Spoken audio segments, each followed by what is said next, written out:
கடவுள் வழிபாடு. உத்தியோகஸ்தர் ஒருவர் மகா சுவாமிகளிடம் தன் சந்தேகங்களை கேட்டுக்கொண்டு வரும்பொழுது பின்வருமாறு கேட்கிறார். என் உத்தியோகத்திற்கு ஏற்பட்ட கடமைகளை தவறாமல் நான் செய்து வந்தேனேயானால் என்னுடைய மேலதிகாரியின் திருப்தியையாவது அதிருப்தியையாவது நான் கவனிப்பானேன். கடமையை சரிவர செலுத்துவதினால் கிடைக்கக்கூடிய அனுகூலம் எனக்கு போதும். கடமையிலிருந்து நழுவாமல் இருந்தால் நான் யாருக்கு பயப்பட வேண்டும்? மகா சுவாமிகள் கூறினார். வாஸ்தவம். உத்தியோகஸ்தர் தொடர்ந்தார். இந்த நிலையை நான் காப்பாற்றி வந்தால் மேலதிகாரியின் திருப்தியை நான் எதிர்பார்க்க வேண்டியதற்கு அவசியமில்லையே. மகா சுவாமிகள் ஆமோதித்தார். உத்தியோகஸ்தர் மேலும் கேட்டார். அதே மாதிரி சாஸ்திரங்களில் எனக்கு விதிக்கப்பட்டிருக்கும் கடமைகளை தவறாமல் நான் செய்து வந்தேனேயானால் எனக்கு மேல் அந்தஸ்துள்ள தேவன் உட்பட எந்த ஜீவனுடையவும் திருப்தியையாவது கோபத்தையாவது நான் கவனிக்க வேண்டியதில்லையே. மகா சுவாமிகள் கூறினார். வாஸ்தவம். உத்தியோகஸ்தர் மேலும் கேட்டார். அப்படியானால் சூரிய தேவனுடைய சந்தியோபாசனையை விட்டுவிடலாமா? மகா சுவாமிகள் கூறினார். விட்டுவிடலாம். ஆனால் ஒன்று மாத்திரம் கவனித்து கொள்ள வேண்டும். உங்களுக்கு ஏற்பட்டிருக்கும் கடமைகளில் அந்த உபாசனையும் சேர்ந்திருந்தால் விடுவது சாத்தியமில்லை. உத்தியோகஸ்தர் கேட்டார். அது என்ன? மகா சுவாமிகள் விளக்கினார்.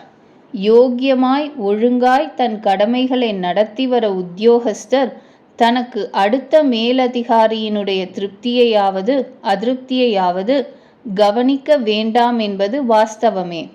ஆனால் தனக்கு ஏற்பட்ட கடமைகளை சரிவர நடத்த கடமைப்பட்டிருக்கிறோம், அவைகளை அவசியம் நடத்தியே தீர வேண்டும் என்று நினைப்பதிலிருந்தே இந்த மேலதிகாரி இல்லாமல் போனாலும் அவருக்கும் தனக்கும் மேலான இன்னொரு அதிகாரி இருக்கிறார் என்ற பாவனையும், அவருடைய திருப்தியை சம்பாதிக்க வேண்டும், அவருக்கு அதிருப்தி ஏற்படாமல் இருக்க வேண்டும் என்ற எண்ணமும் உள்ளூர இருப்பதாகவே தெரிகிறது. அந்த மேலான அதிகாரியை நேரில் பார்த்திருக்க வேண்டும் என்பது இல்லை. ராஜாவாக இருக்கட்டும், சர்க்காராக இருக்கட்டும், தனக்கு மேல் சக்தி வாய்ந்தவனாக ஒருவன் இருக்கிறான் என்ற எண்ணம் உத்தியோக முறைகளை நடத்தும் போதெல்லாம் கூடவே இருக்கும். இவனுடைய வேலையை கண்டு ஒப்பவும் தவறுதல்களை கண்டிக்கவும் அந்த மேல் அதிகாரிக்கு வல்லமை உண்டு. அந்த மேல் அதிகாரியே இவனுக்கும் இவனுக்கு அடுத்த மேலதிகாரிக்கும் நியந்தாவாகிறார். உனக்கடுத்த மேலதிகாரி விஷயமாய் நீ இப்படி நடந்து கொள்ள வேண்டும் என்று அந்த அதிகாரி கட்டளையிட்டால் அதை மீறி நடக்க முடியாது. மீறினால் தனக்கு அடுத்த மேலதிகாரியின் அதிருப்தியுடன் அந்த அதிகாரியின் அதிருப்தியும் ஏற்படும். உத்தியோகஸ்தர் ஆமோதித்தார். மகா சுவாமிகள் தொடர்ந்தார். அதே மாதிரி உங்களுக்கும் சூரியனுக்கும் மேல்பட்டு இருவரையும் ஆளக்கூடிய சக்தி பெற்ற ஒருவர் சூரியன் விஷயமாய் நீங்கள் இவ்விதம் நடக்க வேண்டும் என்று சொன்னால் அதை நீங்கள் உதாசீனம் செய்ய முடியாது. அதன்படி நடந்தே தீர வேண்டும். இல்லையென்றால் சூரியனுடைய அதிருப்தியுடன் அந்த மேலானவருடைய அதிருப்தியையும் சம்பாதிக்க நேரிடும். உத்தியோகஸ்தர் கூறினார். சரி, அப்படியானால் ஆதித்யனை பார்த்து நான் வந்தனம் செய்தாலும் கூட என் கருத்து அந்த மேலானவனை திருப்தி செய்விப்பதில் அல்லவா இருக்கும். ஆதித்யனுக்கு வழிபாடு செய்வதும் அந்த மேலானவனையே வழிபாடு செய்வதாக ஆகாதா? மகா சுவாமிகள் கேட்டார். ஆம், அதனால் என்ன? உத்தியோகஸ்தர் மேலும் கேட்டார். ஆதித்யனை விட மேலானவர் ஒருவர் உண்டு என்று நினைத்து கொண்டு வாஸ்தவத்தில் அவருடைய திருப்தியையே நோக்கமாக கொண்டு வெளிப்பார்வைக்கு ஆதித்யனுக்கு செய்யப்படும் வழிபாடுகள் எல்லாமே அந்த மேலானவரைத்தானே உபாசித்ததாக ஆகும். மகா சுவாமிகள் ஆமோதித்தார். உத்தியோகஸ்தர் மேலும் கேட்டார். அப்படி இருக்க உபாசியன் ஆதித்யன் என்று சொன்னீர்களே? மகா சுவாமிகள் விளக்கினார். ஆம், அந்த மேலானவனை பற்றி தெரிந்து கொள்ளாத மனுஷியர்களுக்கு நான் சொன்னதே சரி. தெரிந்து கொள்ள சக்தி உள்ளவர்களுக்கு உபாசியன் அந்த மேலானவனே ஆவான். அவருக்கே ஹிரண்ய கர்ப்பர் என்று பெயர். அவரே ஆதித்யனிடத்திலும் மற்ற எல்லா தேவதைகளிடத்திலும் இருந்து கொண்டு அவர்களுக்கு ஸ்திதியை கொடுக்கிறார். அவர் சூரிய மண்டலத்தில் மாத்திரம் இருக்கிறார் என்பது இல்லை. சகல பதார்த்தங்களிலும் இருந்து வருகிறார். சகல பூதங்களுக்கும் சர்வாத்மாவாக விளங்குகிறவர் அவரே. உத்தியோகஸ்தர் கேட்டார், நமக்கு நம் ஸ்தூல சரீரத்தில் நான் என்ற பாவனை இருப்பது போல இந்த சர்வ சரீரியான புருஷருக்கு சர்வ ஜகத்திலும் நான் என்ற புத்தி இருக்கும் அல்லவா? மகாஸ்வாமிகள் ஆமோதித்தார்.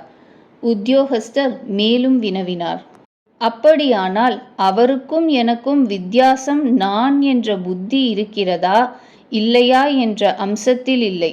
ஆனால் எவ்வளவு தீவிரமாக, எவ்வளவு தூரம், எவ்வளவு பெரிதாக அந்த புத்தி இருக்கிறதென்பதில் மாத்திரம்தான் வித்தியாசம் என்று தோன்றுகிறது.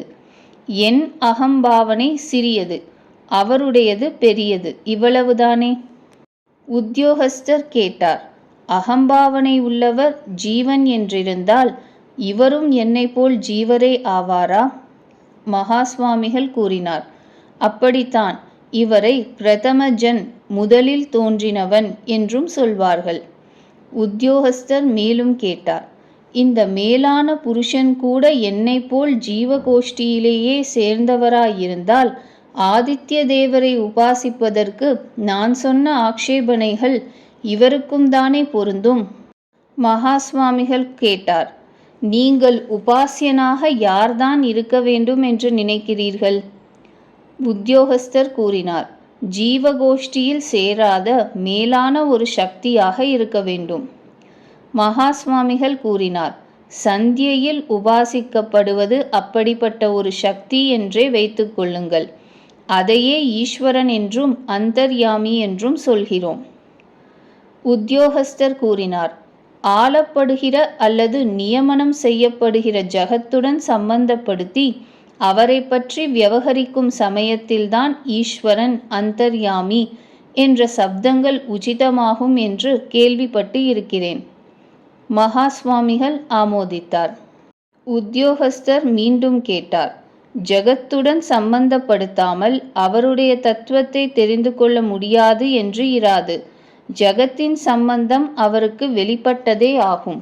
இன்னொரு பதார்த்தத்துடன் எவ்வித சம்பந்தமும் அந்நியிலேயே தனக்கு சுதந்திரமாக ஸ்வரூப நிலை ஒன்று இருந்தே தீர வேண்டும்.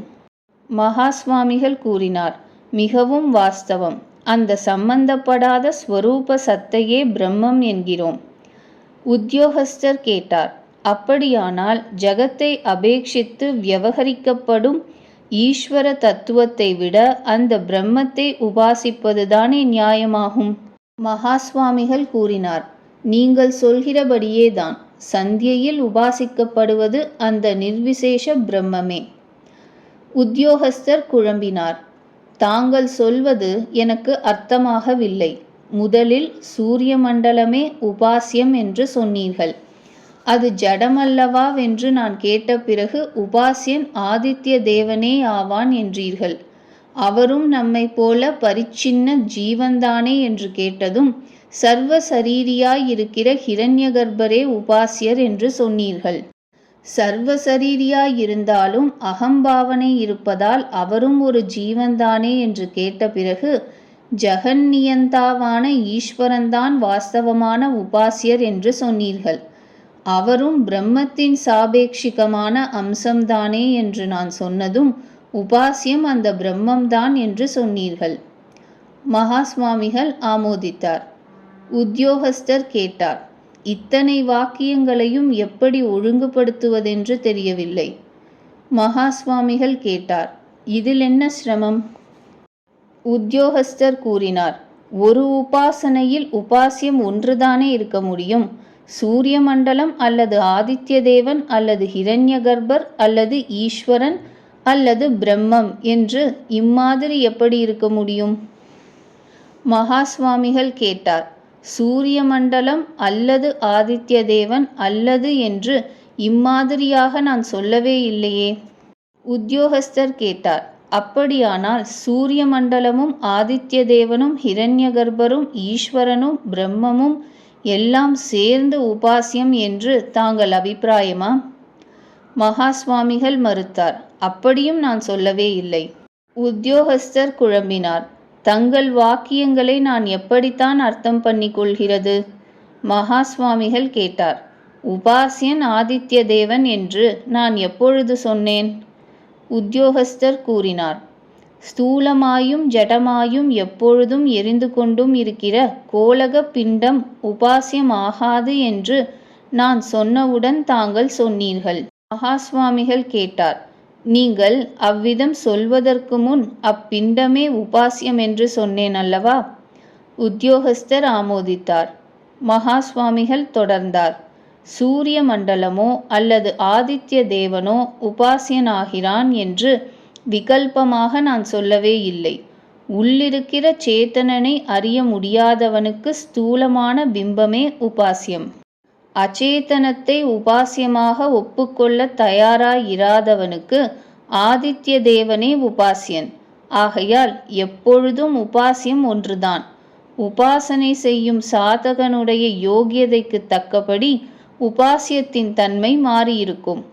இன்னும் கொஞ்சம் விசாரித்து ஆதித்ய தேவனையும் உபாசியனாக ஒப்புக்கொள்ளாத பக்தனுக்கு உபாசிய வஸ்து இன்னும் சூக்ஷ்மமாகும் பொழுது ஹிரண்ய கர்ப்பர் என்கிறோம். இதுவும் போதாது, திருப்திகரமாய் இல்லை என்று நினைக்கும் பக்தனுக்கு நீ உபாசிப்பது பரமேஸ்வரனே என்போம்.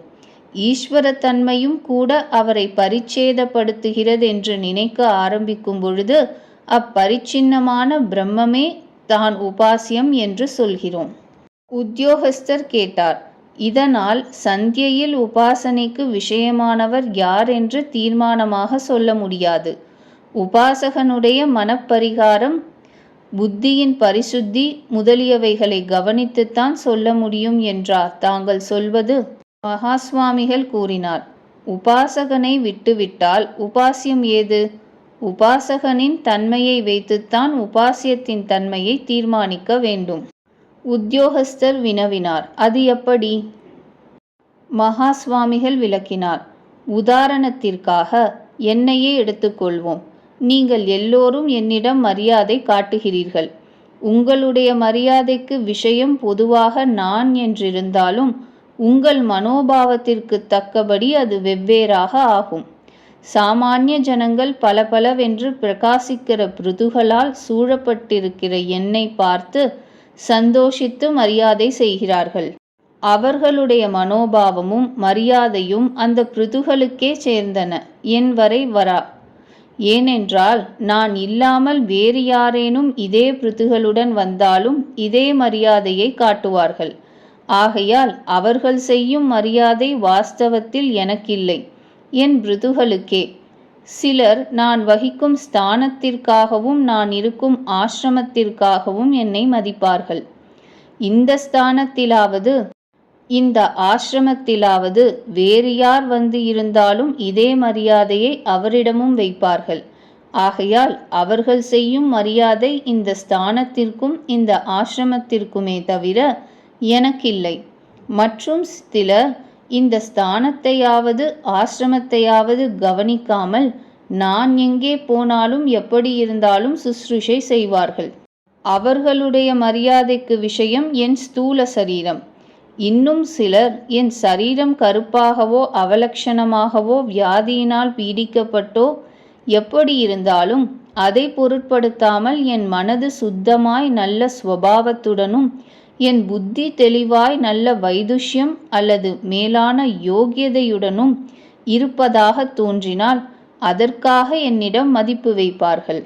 உங்கள் எல்லோரிடத்திலும் இருப்பது போல என்னிடத்திலும் பிரகாசிக்கிற சைத்தன்யாம்சத்திற்காக என்னிடம் மரியாதை வைக்கிறவர்கள் மிகவும் சிலரே. உத்தியோகஸ்தர் கூறினார். தங்களிடம் வருகிற எல்லா பக்தர்களுக்கும் ஒரே மாதிரி மனப்பக்குவம் அடைந்திருக்க முடியாது என்பது வாஸ்தவமே. மகா சுவாமிகள் கூறினார். அப்படியே சாமான்யமாக கவனித்தால் பிருதுகளுக்காக மரியாதை செய்பவர்களுக்கும் ஸ்தானம் ஆசிரமத்தை உத்தேசித்து மரியாதை செய்பவர்களும் என் சரீரத்திற்கு மரியாதை செய்பவர்களும் மனோபுத்திகளுக்கு மரியாதை செய்பவர்களும் உள்ளிருக்கிற சைத்தன்யாம்சத்திற்கு மரியாதை செய்பவர்களும் எல்லோருமே தங்கள் தங்கள் மரியாதையை காட்டும் பொருட்டு வந்தனம் செய்வது ஒரே விதமாகத்தான் இருக்கும். அவர்களை பற்றி கவனிக்காமலே அவர்கள் வந்தனம் செய்வது யாருக்கு என்று சொல்லுங்கள். உத்தியோகஸ்தர் கூறினார். பதில் சொல்வது மிகவும் சிரமம்தான். மகா சுவாமிகள் தொடர்ந்தார். இதே மாதிரி தான் எல்லா உபாசனையிலும் வெளிப்பார்வையில் விருதுகளுக்காக என்னிடம் மரியாதை வைக்கிறவனுக்கும் ஆத்ம சைத்தன்யத்திற்காக மரியாதை வைக்கிறவனுக்கும் வித்தியாசம் தெரியாது. அப்படியே மூட பக்தியுடன் சூரிய ஜோதிஷை பார்த்து பிரார்த்திக்கிற பக்தனுக்கும் அபரிச்சின்னமாயிருக்கும் பிரம்மத்திற்கு இது ஒரு வெளிப்படையான பிரதீகம், அதாவது குறிப்பு என்று அதே ஜோதிஷை உபாசிக்கிற பக்தனுக்கும் வெளிப்பார்வையில் வித்தியாசம் தெரியாது. ஆகையால் சந்தியையில் உபாசியன் யார் என்ற கேள்விக்கு நான் சொல்லிக் கொண்டு வந்த விதமாகத்தான் பதில் சொல்ல முடியும். அதாவது பிரகாசித்து கொண்டிருக்கிற மண்டலத்திற்கு மேல் யோசிக்க சக்தி அற்றவனுக்கு அம்மண்டலமே உபாசியம். எவ்வளவு பிரகாசமாய் இருந்தாலும் அது அச்சேதனம்தானே. அதை உபாசிப்பதாவென்று நினைப்பவனுக்கு ஆதித்ய தேவதையே உபாசியம். அவரையும் தன்னுடன் பரிச்சின்ன ஜீவகோஷ்டியில் சேர்க்கிறவனுக்கு சர்வசரீரியான ஹிரண்ய கர்ப்பரே உபாசியர். எவ்வளவு பெரியவராயிருந்தாலும் அவரும் ஜீவன்தானே என்று நினைப்பவனுக்கு உபாசியர் ஈஸ்வரனே ஆவார். ஈஸ்வரனும் சவிசேஷர்தானே என்று நினைப்பவனுக்கு பிரம்மமே உபாசியமாகும். உத்தியோகஸ்தர் கேட்டார். சந்தியோபாசனை என்று சிறிதாக தோன்றுகிற இந்த கர்மாவிலேயே மேல்மேல் போவதற்கு வேண்டிய எல்லா படிகளும் அமைக்கப்பட்டு இருக்கின்றனவென்று இப்பொழுதுதான் நன்கு தெரிந்து கொண்டேன். மகா சுவாமிகள் கூறினார். இது மாத்திரமல்ல, இன்னும் கொஞ்ச தூரம் ஆலோசித்து பார்த்தால் கர்மம், பக்தி, ஞானம் என்ற 3 சாதனங்களுமே இந்த நித்திய கர்மாவில் அங்கங்கு அமைக்கப்பட்டு இருக்கின்றனவென்று நன்கு உணர்வீர்கள். ஆனால் இது வேறு விஷயம். சந்தியாவந்தனம் சிறிதாக தோன்றின போதிலும் அதுவே உத்தமமான மேல் படிகளுக்கு கொண்டு போய் விட போதுமானது. சாமானியர்களுக்கு எப்படி உபயோகமோ அப்படியே மேல்படியில் இருக்கும் சாதகனுக்கும் உபயோகமாகும். இதன் பெருமையை உணராமல் இருப்பதும் காரியத்தில் உதாசீனம் செய்வதும் பெரும் அசட்டுத்தனமாகும்.